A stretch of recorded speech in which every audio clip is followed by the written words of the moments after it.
Tällä videolla kuvataan varhaiskasvatuksen opettajan tekemää yhteistyötä perheiden ja lapsen kanssa sekä yhteistyötä varhaiskasvatusyksiköiden kanssa. Sairaalassa perheen kanssa tehtävän yhteistyön merkitys korostuu, koska lapsen sairastaminen vaikuttaa koko perheeseen. Usein myös joku perheenjäsenistä on läsnä varhaiskasvatuksen opettajan työskennellessä lapsen kanssa. Yhteistyö perheen kanssa alkaa heti, kun lapsi ja perhe kohdataan ensimmäisen kerran.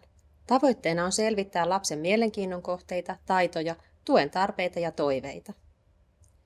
Tämä tarkoittaa lapsen kanssa toimimista varhaiskasvatuksesta tuttujen menetelmien avulla. Näitä ovat esimerkiksi leikki, erilaiset oppimistehtävät, liikunta, musiikki ja muu ilmaisu sekä vaikkapa pelaaminen ja lukeminen.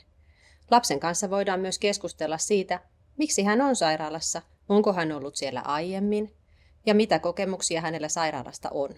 Yhteistyön ytimessä ovat yksinkertaisesti läsnäolo ja arkinen jutustelu. Yhteistyössä tuodaan näkyväksi, että lapsi on aktiivinen toimija, joka toimintakykyä voi ylläpitää ja vahvistaa myös sairaalassa. Perheiden kanssa tehtävän yhteistyön tavoitteena on tukea perhettä lapselle tuttujen ja luonteisten toimintojen ja rutiinien jatkamiseen sairaalassa. Nämä tuovat lapselle turvaa. Toisinaan lapsen käytös tai tunneilmaisu voi muuttua sairauden aikana. Tämä saattaa herättää perheessä hämmennystä ja huolta. Huoltajan voi olla vaikea tukea lapsen tunnesäätelyä. Varhaiskasvatuksen opettaja voi sanoittaa lapsen käytöstä ja tunteita ja vahvistaa näin huoltajan ja lapsen mentalisaatiotaitoja, eli kykyä tunnistaa omia ja toisen ajatuksia sekä tunteita. Joskus sairaus ja huoli lapsesta johtaa tilanteeseen, jossa huoltajan voimavarat heikkenevät. Tällöin huoltajat voivat kaivata tukea turvallisten rajojen asettamiseen lapselle tai huoltajan ja lapsen välisen positiivisen vuorovaikutuksen vahvistamiseen.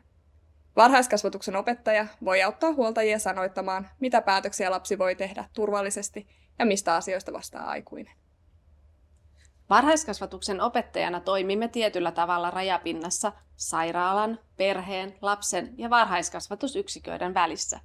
Tällöin työssä on palveluohjauksellinen ote. Sairaalassa perheet voivat esittää opettajalle kysymyksiä, joihin osaa paremmin vastata joku muu taho. Sairaalan ja kunnan verkostoissa toimiva varhaiskasvatuksen opettaja voikin ohjata perheitä oikeaan osoitteeseen. Sairaalan sisällä se voi olla hoitohenkilökunnan edustaja, kuntoutusohjaaja tai psykologi, varhaiskasvatuksessa vaikkapa palvelupäällikkö tai oman varhaiskasvatusyksikön työntekijä. Perheiden kysymykset voivat liittyä myös varhaiskasvatuksen opettajan työhön. Varhaiskasvatukseen liittyvää palveluohjausta tarvitaankin usein esimerkiksi perheen pohtiessa, miten lapsi pärjää sairautensa kanssa varhaiskasvatuksessa tai miten varhaiskasvatuksessa käytössä olleet menetelmät ja suunnitelmat saadaan siirrettyä lapsen arkeen sairaalajaksoilla. Varhaiskasvatuksen opettaja tuntee varhaiskasvatuksessa käytössä olevia tuen muotoja ja osaa ohjata perhettä tuomaan ajatuksiaan ilmi sekä sairaalassa että lapsen varhaiskasvatusyksikössä. Varhaiskasvatusyksiköiden kanssa tehtävän yhteistyön tavoitteena on välittää huoltajien luvalla olennaista lapsen oppimiseen ja hyvinvointiin liittyvää tietoa. Useimmiten aloite yhteydenpitoon varhaiskasvatuksen ammattilaisten välillä tulee sairaalassa toimivilta varhaiskasvatuksen opettajilta. Tiedon siirtyminen on tärkeää, jotta lapsen kokonaisvaltaista hyvinvointia ja taitoja voidaan tukea monen ammattilaisen turvin. Varhaiskasvatuksen ammattilaisten keskusteluissa painotus on lapsen oppimisen edellytyksissä. Huoltajalle on tärkeää kertoa yhteistyön hyödyistä, siitä näkökulmasta, että yhteistyö auttaa sairaalassa toimivaa opettajaa jatkamaan lapsen kanssa siitä, mihin tämän omassa varhaiskasvatusyksikössä on jääty. Voidaan sopia, että sairaalassa käytetään lapselle tuttuja menetelmiä, esimerkiksi kuvatukea ja pilkottuja ohjeita, vuorovaikutuksen avuksi tai taiteita ja liikunnallisuutta hienomotoriikan ja keskittymistaidon vahvistamiseen. Lapsen palatessa omaan ryhmään tai ollessa aloittamassa varhaiskasvatuksessa voi sairaalan varhaiskasvatuksen opettaja olla sekä päiväkotiryhmän työntekijöiden että huoltajien tukena osallistumalla nivelvaiheen yhteistyöpalaveriin. Tieto siitä, mitä lapsen kanssa on tehty sairaalassa ja miten sairastuminen on mahdollisesti vaikuttanut lapsen oppimiseen ja toimintaan, on varhaiskasvatusyksikölle tärkeää.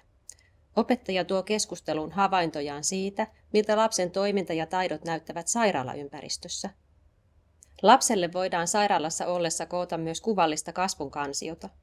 Näin omat taidot ja kiinnostuksen kohteet jäsentävät myös lapselle itselleen. Yhteistyötä päiväkotien kanssa tehdään lasten tarpeiden mukaan.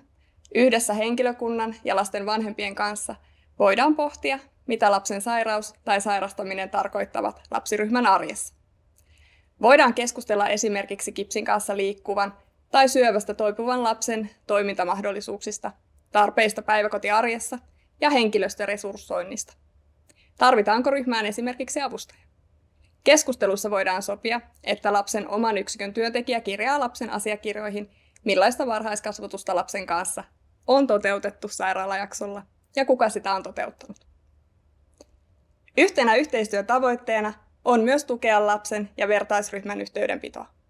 Lapsille voidaan huoltajien kanssa yhteistyössä kertoa sairaalassa olevan lapsen sairaudesta ja hoidoista. Lapset voivat myös välittää toisilleen tervehdyksiä työntekijöiden välityksellä.